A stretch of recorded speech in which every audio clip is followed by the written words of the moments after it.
puan 250 metre. CE modu için yani FCC ve CE modu için. Gece performansındaki kamerayı da test etmek istediğim için şu an burada uçuruyorum. Burası görece ışıklı bir alan.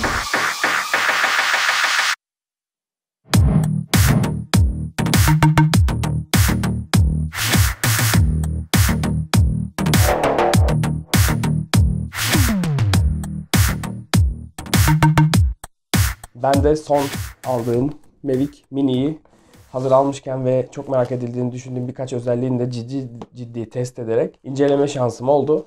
Zaten kullandıkça ve bu kanalı takip ettikçe de işte doğadaki performansı, gerçek hayattaki performansını zaten göreceksiniz.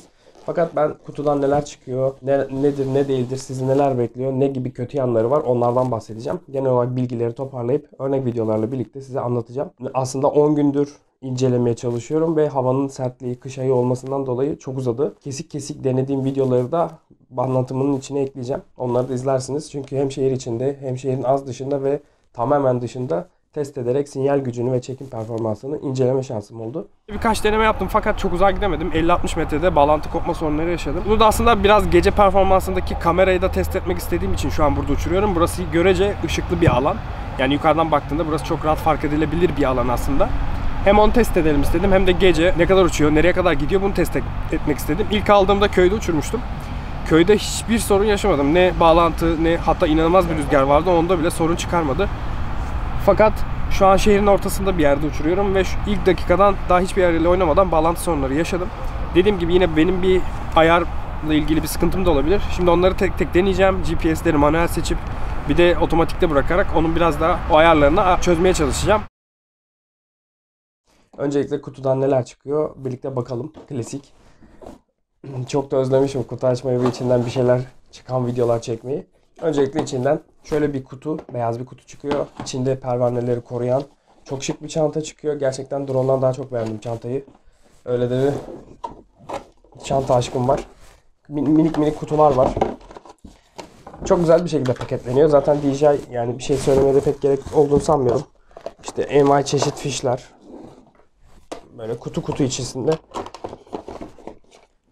Her şey yerli yerinde. Onun dışında kutunun içinde bir şey yok. Genel olarak kutusu da zaten bu. Daha açmadığım şeyler var. Yani bu bir tornavida.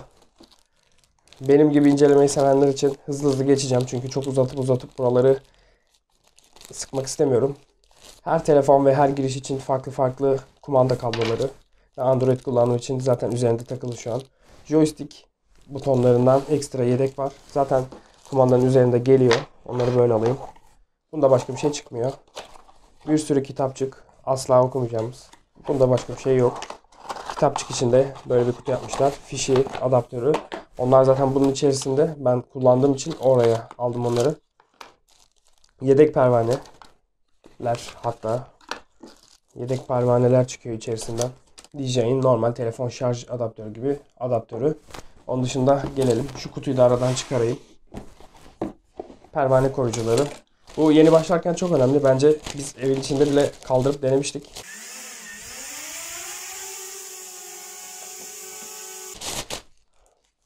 Gayet iyi iş görüyorlar. Bu küçük boyutuna rağmen pervaneleri korumak için bence çok iyi olmuş. Hatta yeni başlarken de direkt bununla uçun derim. En azından ağaca falan çarparsınız ya da bir yerlere çarparsınız. Pervane ve drone'un aparatlarını korumuş olursunuz. DJI'nin diğer drone'larındaki olan şuradaki gösterge bunda yok. Bu biraz daha küçük. Minimal tasarlanmış.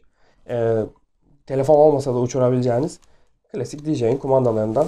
Bence malzeme kalitesi falan zaten güzel. Böyle şeyler, küçük detaylara çok da gerek olduğunu sanmıyorum.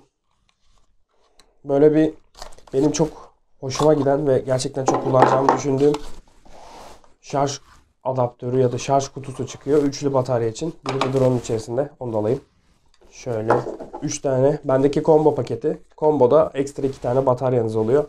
Ve her birinin 30 dakika uçuş süresi var diyor. Benim testlerime göre de 25 dakika kesinlikle uçuyor. Ben bir de rüzgarlı havada, ciddi anlamda rüzgarlı havada test ettim. Yani 30 dakika burada bence 30 dakikayı görmese bile 25-20 dakika bandını kesinlikle görüyor. Zaten birazdan izleteceğim. 17-18 dakika süren uzun uçuş menzil testi de yapmıştım.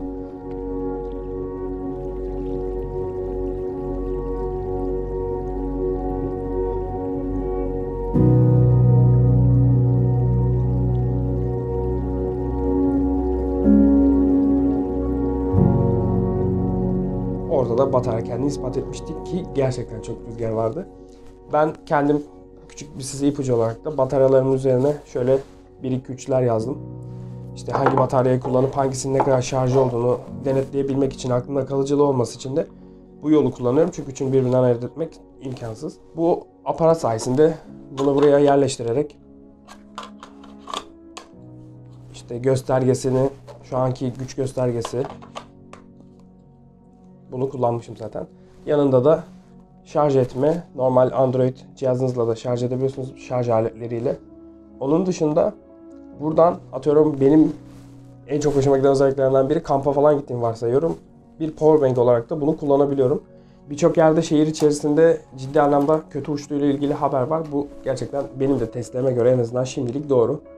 Bunun nedeni sinyal kirliliği ile alakalı. Bir de bu drone'un iki modeli var. Birisi Avrupa modeli, birisi de işte Amerikan modeli diye geçiyor. Biri CE modunu, bir de FCC yani FCC modunu kullanıyor. Direkt anlaşılır olsun diye. 249 gram, hiçbir ehliyet, herhangi bir şeyi gerektirmiyor. 250 gramı alt limit olarak koyduklarında DJI de buna istinaden 249 gramlık bir drone çıkardı diye de okumuştum bir yerlerde.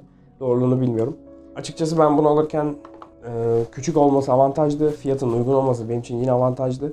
Diğer yandan 3 bataryalı olması ve her birinin 30 dakika uçtuğunu düşünürsek, yani 90 dakikalık bir çekim süresi gerçekten benim için çok ideal bir tercih sebeplerinden birisiydi.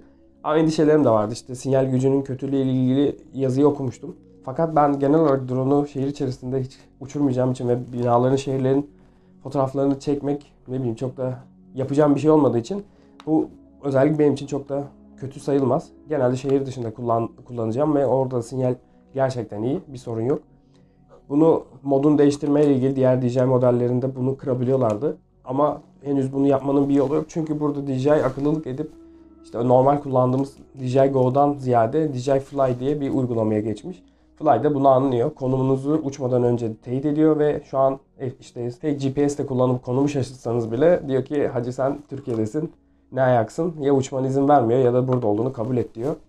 Diğer yandan yanlışlıkla drone'un Amerika'ya doğru gitmesi ihtimali de var. 12 megapiksel kamerası var. Kamerası yani boyutuna göre eleştirme gerekiyorsa diğer modellerden tabii ki daha kötü. Yani benim izlenimim en azından o. Ama çok kötü mü derseniz örnekleri izleyip kendinize karar verebilirsiniz. Ben kötü diyorum fakat hani çok bana böyle keskinliği arttırılmış bir görüntü sunuyormuş gibi geldi. Bundan rahatsız oldum. Keşke o biraz daha pastel kalsa ve yani keskinlik kısmını editlerken uğraşabilseydik. Şimdi bu videonun geri kalanında zaten gösterebileceğim her şeyi gösterdim. Burada kart girişi, burada batarya girişi, işte gimbal'ı burada. Normal klasik bir drone. Alt açma tuşu aşağıda. Diğerleri gibi sensörü aşağıda var. Sağında solunda çarpmaması için bir sensör bulunmuyor. Bundan dolayıdır diye de gördüğüm aktif track modu, yani sizi takip etme modu yok. İlerleyen zamanlarda aktif track getirirler mi? İkinci bir satış hamlesi, tercih hamlesi olarak mı bunu düşünüyorlar? Bir bilgim yok. Belki de hiç gelmez. Ama buna üzüldüm. Gerçekten drone ile ilgili en çok üzüldüğüm şeylerden biri aktif takip etme özelliğinin olmaması beni derinden yaraladı. Bu DJI'nin Mavic Mini'nin videosunu çekiyorum fakat okumak ve işte test fotoğraflarını, videolarını da görmek istiyorsanız aşağıdaki linkten web sitemde de bunun yazısını okuyabilirsiniz. Belki videoda atladığım bir şeyi orada da yazmış olabilirim. En azından kesinlikle almayı kesin düşünüyorsanız orayı da okuduktan sonra karar verin derim. Orayı güncelliyorum çünkü test ettikçe. Çok küçük olmasına rağmen rüzgarlı havalardaki direnci gerçekten beni şaşırttı. Çok şansıma da 3 kere denediğimde de ciddi rüzgar vardı ve normalde stabil durmasının bile zor olduğu durumlarda gayet stabil uçuşlar yapabildi. Tabii ki uyarılar veriyor, işte fazla güç biniyor, işte rüzgar çok fazla gibi. Fakat bir problem yaşamadım.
7K çekerken az önce bahsetmeye çalıştığım şey, görüntünün fazla keskinmiş gibi olan efekti benim hiç hoşuma gitmedi. Bilmiyorum yani, belki benim monitörümle ilgili bir problemdir bu ama şimdilik gördüğüm olumsuz olan özellikler ve olumlu olan özellikler bunlar.